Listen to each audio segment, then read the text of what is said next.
வாட்ஸ்அப்ல வெறும் good morning message தான் அனுப்புவோமா? இல்ல, அதையே மனநல ஆரோக்கியத்தை மாத்திர ஒரு கருவியா பயன்படுத்த முடியுமா? முடியும். இன்னைக்கு நாம அத பத்தி தான் பார்க்க போறோம். தமிழ் பேசுற மக்களுக்கு அவங்க இருக்கிற இடத்துக்கே போய் ஒரு சிம்பிள் வாட்ஸ்அப் மெசேஜ் மூலமா மனநலம் பத்தின விஷயங்களை எப்படி திறமையா சொல்லிக் கொடுக்கறாங்கன்னு ஒரு சூப்பரான ஸ்ட்ராட்டஜியை நாம பிரிச்சு மேய போறோம். இந்த வரிய பாருங்க. பார்க்க ரொம்ப சிம்பிளா இருக்கலாம், ஆனா இது ஒரு பெரிய மாற்றத்துக்கான முதல் அடி. இது மனம் புரிந்து கொள்ளும் திறமை அப்படின்னு ஒரு கோர்ஸ்ல முதல் நாள் அனுப்புன மெசேஜ். வாங்க இதுக்குள்ள என்னதான் இருக்கு நேற்று நோண்டி பாப்போம். பார்க்க இவ்ளோ சிம்பிளா இருக்கே, ஆனா இதுக்கு பின்னாடி ஒரு பெரிய திட்டமே இருக்கு. சரி, நாம எல்லாரும் சேர்ந்து இத ஒன்னொன்னா பிரிச்சு பார்த்து இதுக்குள்ள இருக்கிற அந்த ரகசியத்தை கண்டுபிடிக்கலாமா? ஓகே, இந்த மெசேஜ் எப்படி டிசைன் பண்றாங்கன்னு பாக்குறதுக்கு முன்னாடி ஒரு முக்கியமான கேள்வி நம்ம எல்லாருக்குமே வரும். ஏன் வாட்ஸ்அப்? எத்தனையோ ஆப்ஸ் இருக்குல்ல, அப்படி இருக்கும்போது ஏன் இந்த பிளாட்ஃபார்ம் இவ்ளோ சக்தி வாய்ந்ததா இருக்கு? அதுக்கான பதில் இந்த நம்பர்ல தான் இருக்கு. 99%. என்னது 99%? ஆமாங்க, நம்ப முடியலனாலும் அதுதான் உண்மை. வாட்ஸ்அப் மெசேஜுகளை கிட்டத்தட்ட 99% பேர் ஓபன் பண்ணி பாக்குறாங்களாம். இதுதான் இந்த மொத்த ஸ்ட்ராட்டஜியோட ஆணிவேர். நாம அனுப்புற ஒரு தகவல் எந்த ஒரு டிஸ்டர்பன்ஸும் இல்லாம நேரா அவங்க கைக்கே போய் சேருது. சரி, அந்த 99% கவனத்தை நம்ம எப்படி சரியா பயன்படுத்திக்கிறது? அந்த சின்ன மெசேஜ்க்குள்ள அப்படி என்னதான் மேஜிக் இருக்கு? வாங்க அந்த ஒரு மெசேஜை நாம போஸ்ட்மார்ட்டம் பண்ணி பார்க்கலாம். சும்மா ஏதோ தோணுனத மெசேஜ அனுப்பிட மாட்டாங்க. ஒவ்வொரு மெசேஜுக்கும் ஒரு ஃபார்முலா இருக்கு. இந்த 8 விஷயங்களும் சேர்ந்தது தான் அந்த ஃபார்முலா.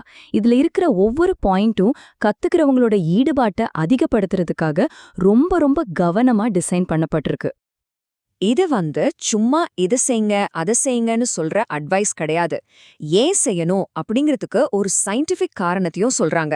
இதனாலதான் மக்கள் இதை நம்புறாங்க, இதுக்கு ஒரு மதிப்பு கொடுக்கறாங்க. படிச்சோம் அப்படியே விட்டுட்டோன்னு இல்லாம அதை உடனே செஞ்சு பார்க்க வைக்கிறாங்க. ஒரு 5லிருந்து 10 நிமிஷம், அவ்வளவுதான். ஒரு சிம்பிள் எக்ஸசைஸ். இங்கதான் தியரி பிராக்டிக்கலா மாறுது. ஃபோன் ஸ்கிரீன்ல இருக்கிற ஒரு விஷயம் நம்ம நிஜ வாழ்க்கைக்குள்ள வருது. இந்த டெய்லி மெசேஜஸ் எல்லாம் தனித்தனி தீவு மாதிரி இல்ல. இது எல்லாமே ஒரு பெரிய பயணத்துல இருக்கிற சின்ன சின்ன படிகள்.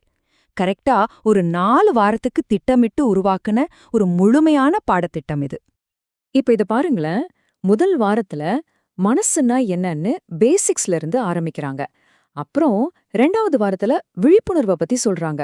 3வது வாரத்துல கோபம், பதட்டம் இதையெல்லாம் எப்படி கண்ட்ரோல் பண்றதுன்னு சொல்லி கொடுத்து, 4வது வாரத்துல நம்ம உறவுகள்ல எப்படி உணர்ச்சிகளை சரியா ஹேண்டில் பண்றதுன்னு ஸ்டெப் பை ஸ்டெப்பா கொண்டு போறாங்க.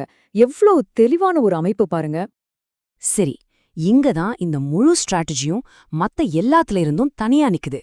இது வெறும் இங்கிலீஷ்ல இருக்கிறத தமிழ்ல மொழிபெயர்க்கிற வேலை கிடையாது. இது நம்ம கலாச்சாரத்தோட இதயத்துக்கே நேரா போய் பேசுது. இந்த வித்தியாசத்தை கொஞ்சம் கவனிச்சு பாருங்க. பாசிட்டிவா திங்க் பண்ணுங்க அப்படின்னு சும்மா சொல்றதுக்கும், நம்ம திருக்குறள்ல இருந்து இந்த ஞானத்தை எடுத்துக்கலாம் வாங்க அப்படின்னு சொல்றதுக்கும் எவ்ளோ பெரிய வித்தியாசம் இருக்கு. 2வதா சொன்னதுதான் நம்ம மனசுல ஆழமா போய் பதியும் இல்லையா? மொழியும் இதுல ரொம்ப ரொம்ப முக்கியமான ஒரு பங்கு வகிக்குது.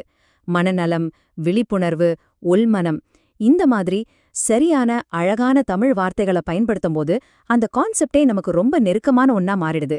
ஏதோ கடன் வாங்கின மாதிரி இல்லாம நம்ம சொந்த விஷயம் மாதிரி தோணுது. ஓகே, இவ்ளோ பவர்ஃபுல்லான ஒரு டூலை எப்படி அவங்க ரொம்ப பொறுப்பா பயன்படுத்துறாங்க? தரம் கொஞ்சம் கூட குறையாம மக்களுக்கு இது உண்மையிலே பயனுள்ளதா இருக்கணும்னு என்னெல்லாம் பண்றாங்கன்னு இப்ப பார்க்கலாம். ஒரு மெசேஜை உங்களுக்கு அனுப்புறதுக்கு முன்னாடி இத்தனை விஷயங்களை டிக் பண்றாங்க. 1. தமிழ் இலக்கணம் கலாச்சார பொருத்தம் சரியா இருக்கா? 2. சொல்ற விஷயம் சயின்டிஃபிக்கா கரெக்டானா? 3. வாட்ஸ்அப்ல படிக்கிற மாதிரி ஷார்ட்டா இருக்கா? இப்படி எல்லா செக்லிஸ்டையும் டிக் பண்ணதுக்கு அப்புறம்தான் அந்த மெசேஜ் உங்க ஃபோனுக்கே வரும். அவங்க வேலையோட வெற்றியை எப்படி அளக்குறாங்கன்னு பாருங்க. எத்தனை பேர் மெசேஜை ஓபன் பண்றாங்க, எத்தனை பேர் பதில் அனுப்புறாங்க, எத்தனை பேர் என்ன எக்ஸசைஸ் பண்றாங்கன்னு எல்லாத்தையும் ட்ராக் பண்றாங்க. ஏன்னா சும்மா மெசேஜ் அனுப்புறது மட்டும் பாயிண்ட் இல்ல. அதனால ஒரு தாக்கம் ஏற்படுதான்னு பாக்குறது தான் முக்கியம். அப்போதான் இது நிஜமாவே வேலை செய்தா இல்லையான்னு தெரியும். இப்ப சொல்ல போறது ரொம்ப ரொம்ப முக்கியமான ஒரு விஷயம். அவங்க என்ன தெளிவா சொல்றாங்கன்னா, இந்த கோர்ஸ் உங்களுக்கு தகவல் கொடுக்கறதுக்கு மட்டும்தான். இது ஒரு தெரப்பிக்கோ கவுன்சிலிங்குக்கும் மாற்று கிடையாது. உங்களுக்கு தீவிரமான மனநல பிரச்சனைகள் இருந்தா கண்டிப்பா ஒரு ப்ரொஃபஷனலா போய் பாருங்கன்னு ரொம்ப தெளிவா திரும்ப திரும்ப சொல்றாங்க. இதுதான் ஒரு பொறுப்பான செயல்பாடு. அப்போ இதிலிருந்து நாம கத்துக்கிட்ட பாடம் என்ன? சிம்பிள் தான். நவீன சைக்காலஜி, வாட்ஸ்அப் மாதிரி ஒரு பவர்ஃபுல்லான டெக்னாலஜி, அப்புறம் நம்ம கலாச்சாரத்தோட ஆழமான மரியாதை, இந்த 3 ஒன்னு சேரும்போது தான் ஒரு உண்மையான நீடித்த தாக்கத்தை நம்மால ஏற்படுத்த முடியும். இத பத்தி நீங்களும் கொஞ்சம் யோசிச்சு பாருங்களேன். அடுத்த முறை நீங்க யாருக்காவது ஒரு முக்கியமான விஷயத்த சொல்ல முயற்சி பண்ணும்போது வெறும் தகவலா மட்டும் கொடுக்காம அது அவங்களோட கலாச்சாரத்தோட அவங்களோட உலகத்தோட எப்படி இணைச்சு பேசலாம்னு யோசிங்க. அப்படி செஞ்சீங்கன்னா நீங்க சொல்ற செய்தி அவங்க காதுல கேக்குறதோட நிக்காது, அவங்க மனசுல ஆழமா போய் பதியும்.